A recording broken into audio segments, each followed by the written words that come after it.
Hello and welcome. Today, what we're going to do is I'm going to do a little bit of a close kind of line by line reading of the reading that you have for today in your book. All right, part of which are the first three chapters of Genesis from the Torah, or the Old Testament, as Christians call it. And we're going to go line by line a little bit and sort of explore some of the more interesting parts of this reading. All right. So first of all, and very importantly, all right, this is not a religious reading of this text. All right. This is a secular social science humanities type of reading. And so this may be different than what you've had before. But I think it's important in order to try to read these religious texts more akin to the way that we read other types of art. All right, so this is not a religious reading, but I think there's a lot to be said for it. Now, first of all, the story of the Adam's apple has absolutely nothing to do with the biblical tradition of Adam and Eve. Nothing. All right, that's something that religious authorities kind of made up to tell kids later on. All right. So in this work, you're not going to find the fact that men have an Adam's apple because it's part of the apple that's stuck there to remind us of our own sin. Not there. So what do we see? All right. So again, I am looking in your book here. This will be on page 200. All right. Where it says Genesis, the creation. And what I'm going to do is I am going to pull up some of this on the screen here so we can look and talk about it. I'm sorry about these ads, but we'll just have to live with them. Okay, so we start off with Genesis 1. All right, very famous thing everyone knows, right? In the beginning, God created the heaven and the earth. Now, what's interesting are these descriptions of what was here before. All right, the earth was void and without form. Darkness was upon the face of the deep, and the Spirit of God moved upon the face of the waters. So it seems that we have a large watery planet of some sort. Now, the figure of God here then goes through setting out a series of dichotomies. Dichotomies are one thing versus another. Okay, so in terms of the literary tools that the authors make, we get contrasts. All right, there's light. Okay, there's light, and light is divided from the darkness. And we call the light day and the darkness night. Now, we do have sort of chronology here, right? There was, without light and darkness, you can't tell how many days there are. So now that there's light and darkness, all right, we have evening and we have the first day. Now, did this all take 7 days exactly? I don't know, and frankly, I don't care. It's sort of missing the point, okay? When we're reading a text like this about the creation of the world, we have to sort of expand the way that we read, all right? We can't get bogged down in every single little detail. And again, I'm not a religious, person in your church, all right? I am not a biblical literalist, and that's not what we're doing here.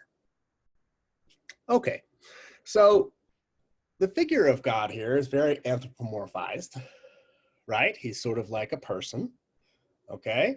And I'm using he, and we'll talk about he versus she versus we in a little bit. So he sees the light, and he saw that the light was good. All right, so he's proud of himself. He did something, he's like, hey, okay, great. So as we move on, we get another dichotomy, all right? We basically get the land from the waters. Okay, and basically what the authors are doing is they are setting up these dichotomies which would have been in their own world. If we think about the ancient Israelites, all right, they are again flanked on one side by the Mediterranean, on the other side by the great rivers of the Tigris and the Euphrates River, and their world is a set of dichotomies between the water and the land, the light and the darkness, the earth and the sky. All right. So again, we have God going on here. All right. He calls the dry land earth, water the seas. And we get this repetition. All right. At the end of each one, God saw that it was good. Okay. Now, verse 11. All right. God brings forth the grass, the herb yielding seeds, the fruit trees, all of the things really that make life possible. It's interesting what things are listed and what things are not. Clearly, we could look at that and see that whoever the original authors of this text were, and whether or not you regard this really as the word of God or not, it was written by people at particular times. So we can see, we can guess that when those people looked around, all right, and they were looking for what kind of things grew out of the ground, this is what they saw. All right. Now we get our first conflict in verse 14, right? Where God divides the day from the night. But he already did that, kind of. Okay, so we're beginning to see that this text is not probably constructed as one large text. All right. Works this old often have bits and pieces taken and put together. And we're going to see that much more powerfully as we move forward. But in 14, we get the signs, the seasons, the days, the years. All right. As we move on here, all right, in 16, we get the creation of the sun and the moon, another dichotomy. All right, two great lights, the sun to rule the day, the moon to rule the night. All right, so we're moving right along here. God's getting a lot done. Again, we don't have as much of a day-by-day breakdown here. Okay, God's working at his own pace, just like you guys are working at your own pace on this class. Now, in 20 through 22, all right, God starts populating the earth. All right, all the moving creatures that have life, the fowl that fly above the earth. Okay, we also get a mention of great whales. They're one of the only creatures mentioned by name. We don't know why that is, but whales are awesome and fascinating creatures. All right, so brought forth abundantly and abundantly after their kind, and winged fowl. Again, it seems like some of these passages are kind of just put together. All right. Now he blesses all the animals, says, be fruitful, multiply, and fill the waters and the seas. Let the fowls multiply, the earth and the air. All right.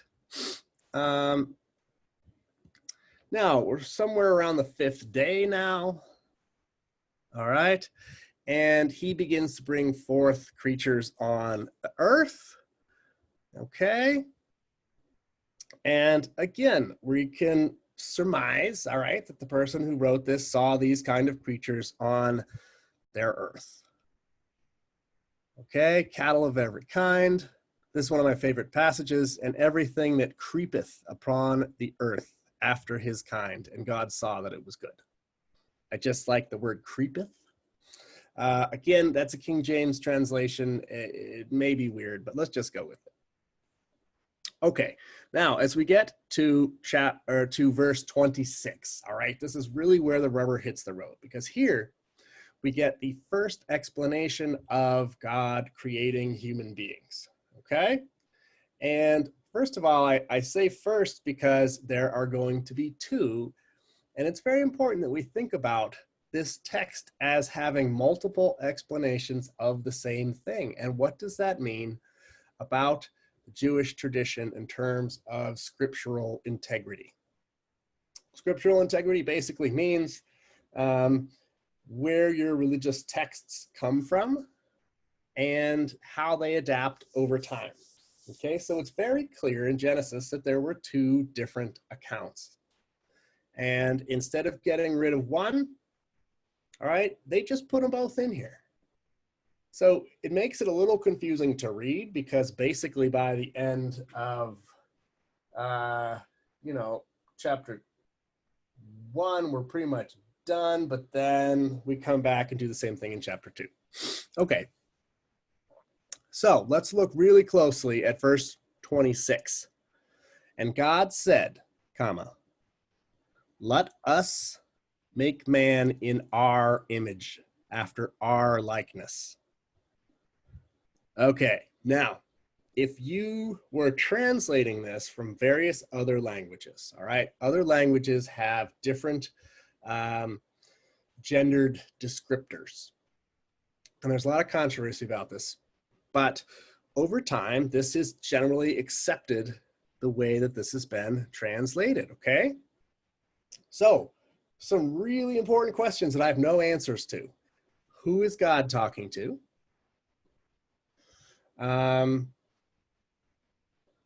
In our image, let us in our image.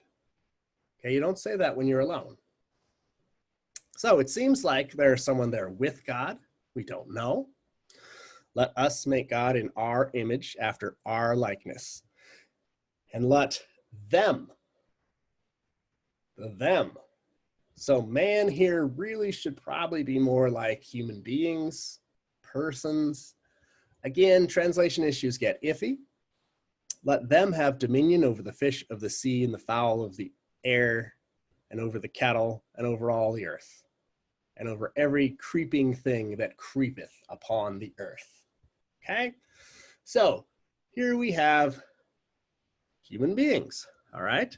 And God created man in his image. Now, isn't it their image? There's some confusion here. In the image of God created he him. Male and female created he them. All right, so this is the first explanation of the creation of human beings. And it's very simple. All right, we're going to get another image later that's more complicated, but this one just says God created he them. Male, female, done. Now, he blesses them. He tells them, just like the animals, right? Be fruitful and multiply. All right. Another very interesting thing, though, here he says to replenish the earth. Now, that's a fascinating word to use, okay? You don't replenish something that's empty. Then why are we using the word replenish, right? You replenish my coffee when my coffee is empty because it used to be full. So that word's always bugged me. And we don't really know what it means. I have no great answers. It's just a fascinating thing to think about. Replenish, all right? They have dominion over everything. All right, now classically dominion here, right, doesn't mean that we can just do whatever we want and wreck the earth. It is a stewardship, but that may be a lecture for another day. Okay, so God gives them all the fruits of the earth, okay? The beasts of the earth will work for you, all right? And it was so. Verse 31, the end of chapter 1, it says, and God saw everything that he had done, and behold, it was very good. This is the first time we get a very, okay? Other things have just been good. Here we get a very good. It was very good. And the evening and the morning were the sixth day. All right, so we're pretty much done. All right, we've got the world created. We've got the land, we've got the sea, we've got the light, we've got the darkness, we've got animals that creepeth in the air, sea, land, and we have people. We're done. Great. Okay. Now, we begin the second verse, all right, saying again, God is happy with his work. Okay, God in this version, again, seems to be a lot like a person, all right? He is happy with his work. He has emotions. And on the seventh day, all right, he rested. Now, the tone changes a tiny bit here, okay? Because we go from really an in-person rendering of what's going on to something that's clearly written later, all right? And you can tell it's written later because it's talking about the sanctification of the seventh day in terms of people who would celebrate that day. All right, the perspective is very different. And it talks about generations, it talks about time moving forward, all right? The plants of the earth growing. Now, chapter 2, verse 6, things start to get strange, okay?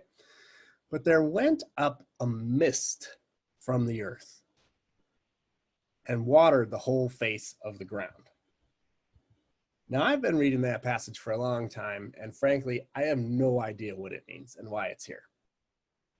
And we seem to be taking a turn, all right? In chapter 2, it really seems like we are now in another text, all right? Chapter 1 and chapter 2 seem very different to me in the way that they're written, and the fact that chapter 2 is about to repeat what we just did in chapter 1. Chapter 1, we're done. We've created the whole world. But now here comes chapter 2. Okay? So one of the things about reading religious texts, right, is we can't always expect them to be as standardly linear as other texts, right? Your basic story that goes sort of A to B.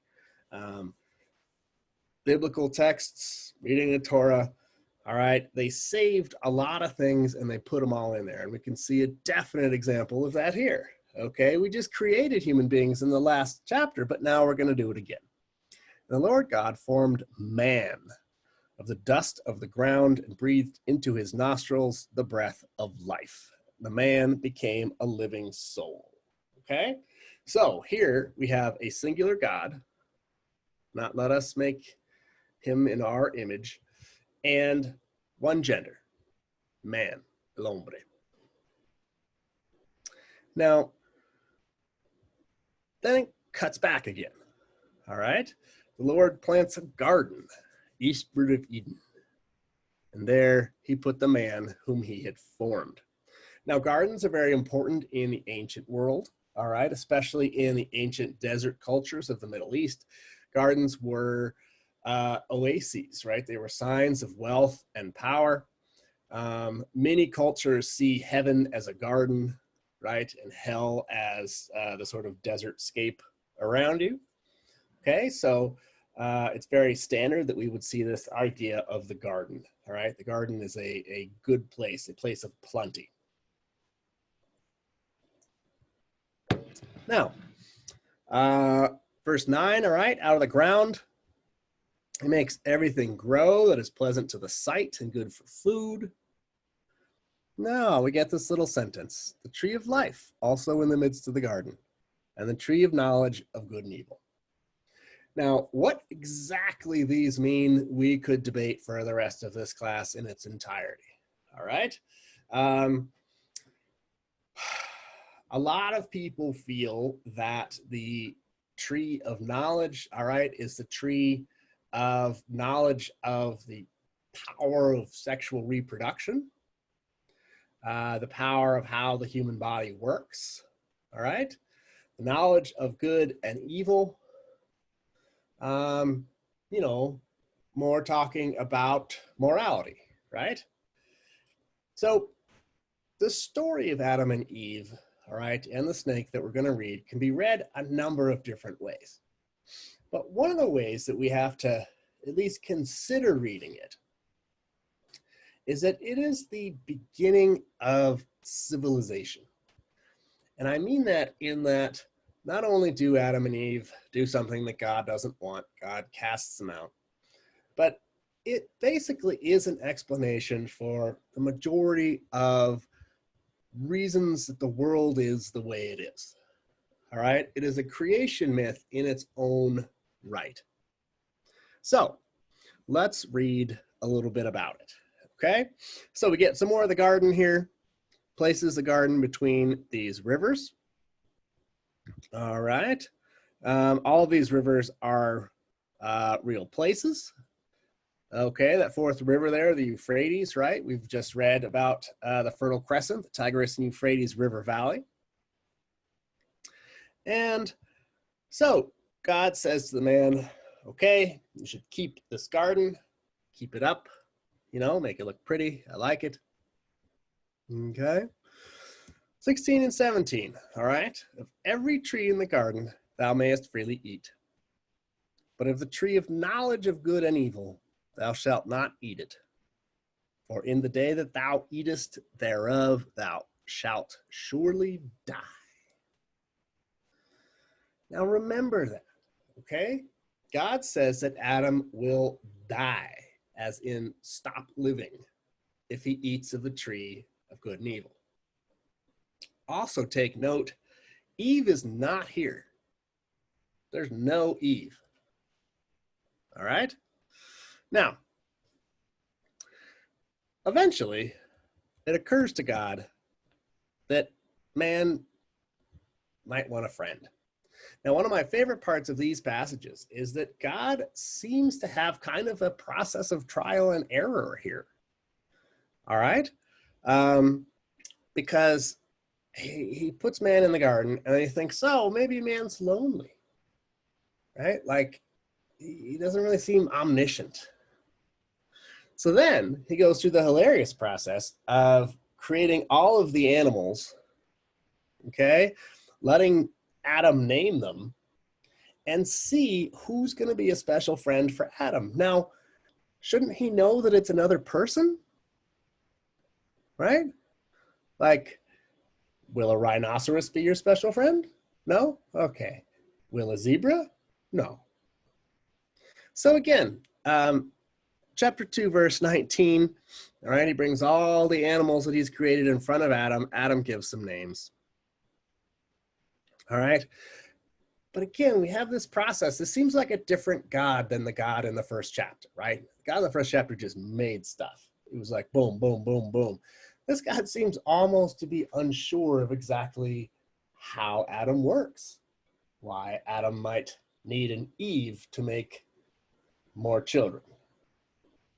Okay, so eventually, again, we start off in 21 here, and here is the rib story. All right, now I will say I think this story is the source of great misunderstanding, and it's usually used to justify all kinds of misogynistic sort of unpleasantness.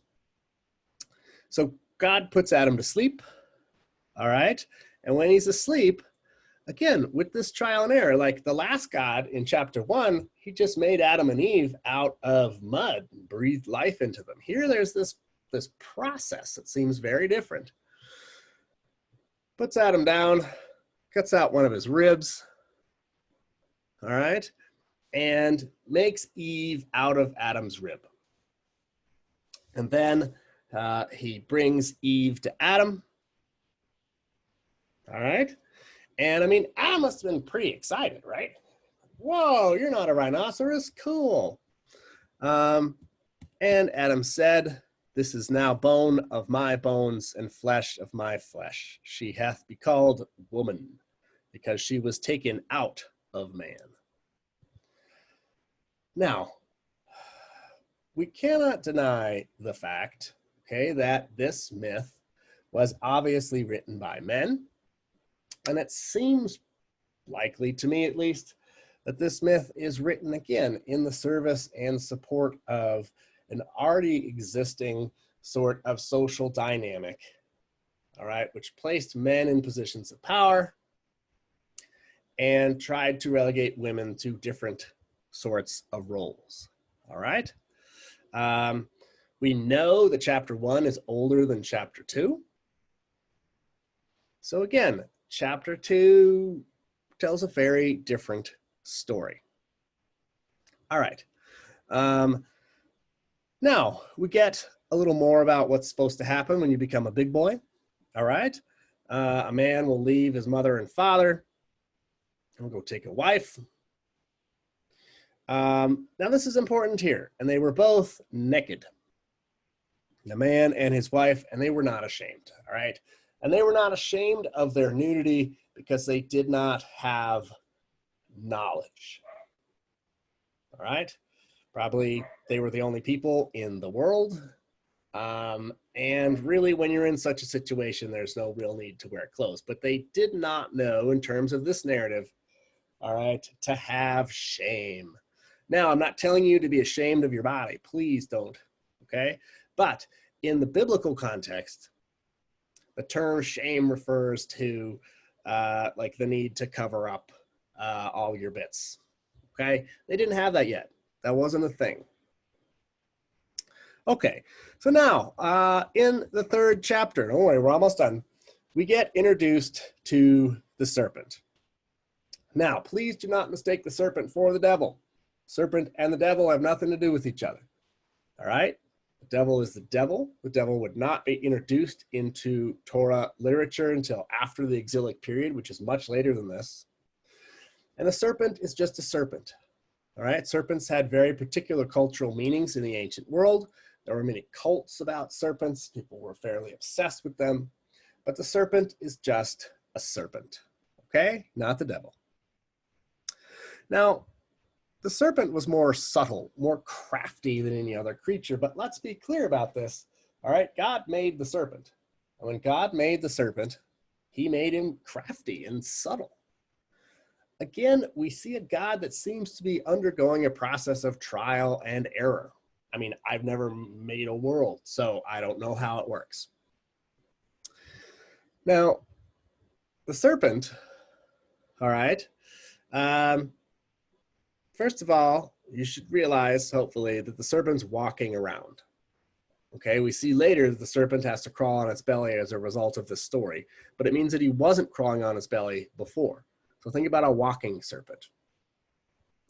So the serpent walking around, all right, and he starts to talk to Eve. All right. And he says to Eve, "Ye, hath God said, ye shall not eat of every tree in the garden."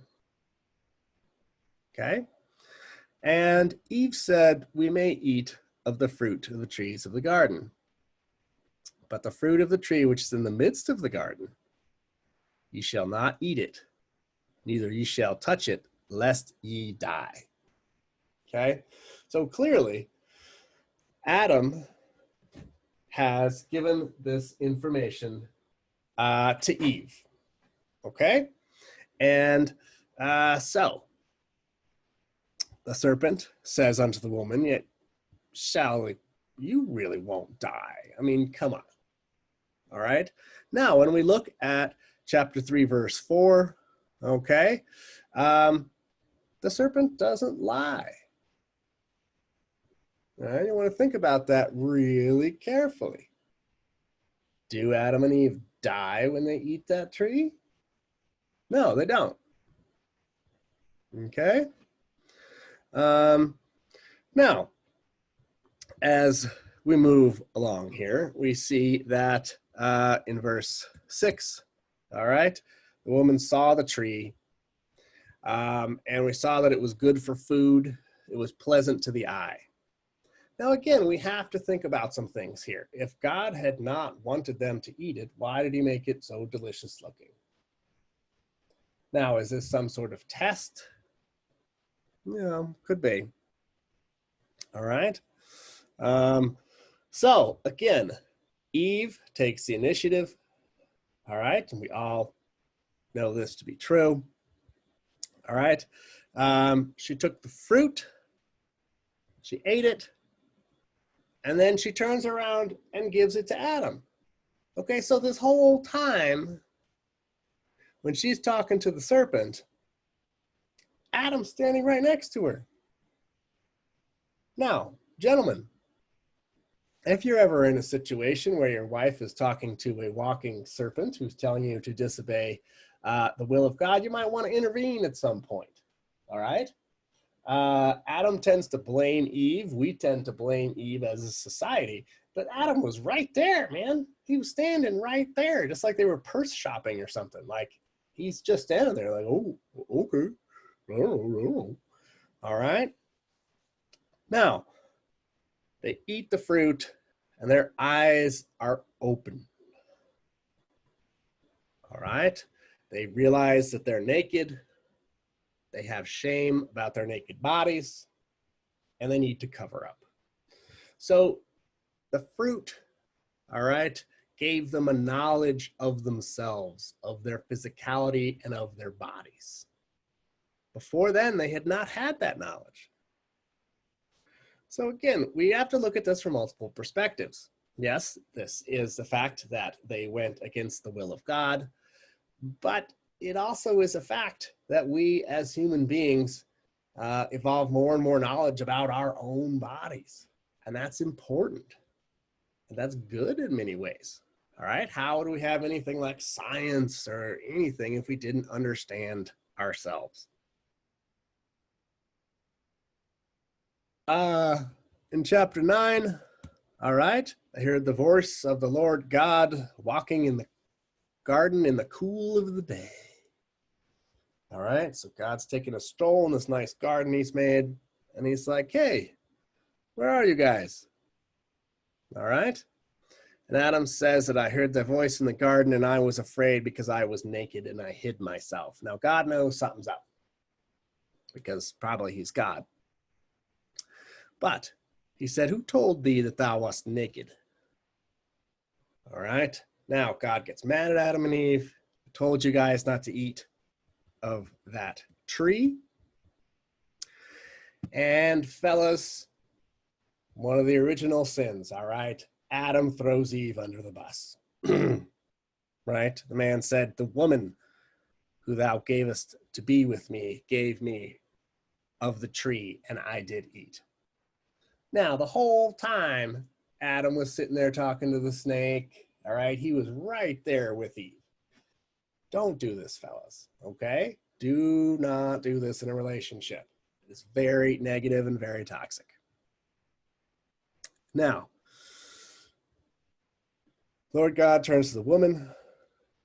What have you done? And the woman said, the serpent beguiled me and I did eat. So, you know what goes downhill, right? So Adam says it was Eve's fault and Eve says it was the serpent's fault. Now, the serpent didn't lie. They don't die. All right. But the serpent, gets punished. All right. So Lord God says to the serpent, because you've done this, all right, you were cursed among all the animals. All right. And you have to wiggle on your belly. You shall eat dust all the days of your life.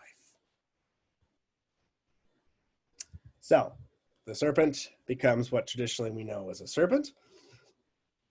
And then, as the Lord is still upset with Adam and Eve, all right, he says, I will put enmity between thee and the woman.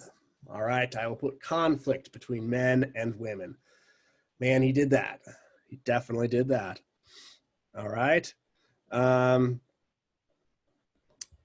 And basically, he's talking to the serpent here. All right. And, saying that the serpent will be disliked and kicked around. To the woman, all right, he says, I will greatly multiply thy sorrow with conception. So basically, chapter 2, verse 16 is explaining pain in childbirth. All right. And it's got these weird things about now men shall rule over women. So again, we have to understand this as growing out of a particular cultural context. And to Adam, all right, in verse 17, basically he says that Adam is going to have to work the earth now in order for it to bear fruit. All right. And in order to get all the food, Adam's going to have to work and Eve's going to have painful childbirth. In the sweat of thy face thou shalt eat bread till thou return to the ground. Yikes. All right. Now in 20, we get Adam, and Adam called his wife's name Eve because she was the mother of all living things. Now, why do we get that here? All right. Some people believe that we call her Eve because she is the creator of the world in which we know. Okay. We don't all still live in the Garden of Eden because of the actions of Eve. All right. We live in the world that we live, for better or for worse, because of Eve. This story is really about Eve. Okay. And this is a second creation story. This is not a creation story about the creation of the world. It's a creation story about human society, about civilization, seen from a very particular point of view. So Adam and Eve get kicked out of the garden, got to go live on their own. So again, when you read this text, all right, we're not really reading from a religious point of view. We're looking at it as a literary text and mainly as a window into a particular kind of an ancient culture. All right. So I hope you heard some things here that were interesting. Again, I'm sure it's a little bit different than what you might have gotten at church or synagogue, but I hope this was fairly interesting. And keep up in your syllabi, look for some announcements. All right. And stay safe, wash your hands, have a nice day.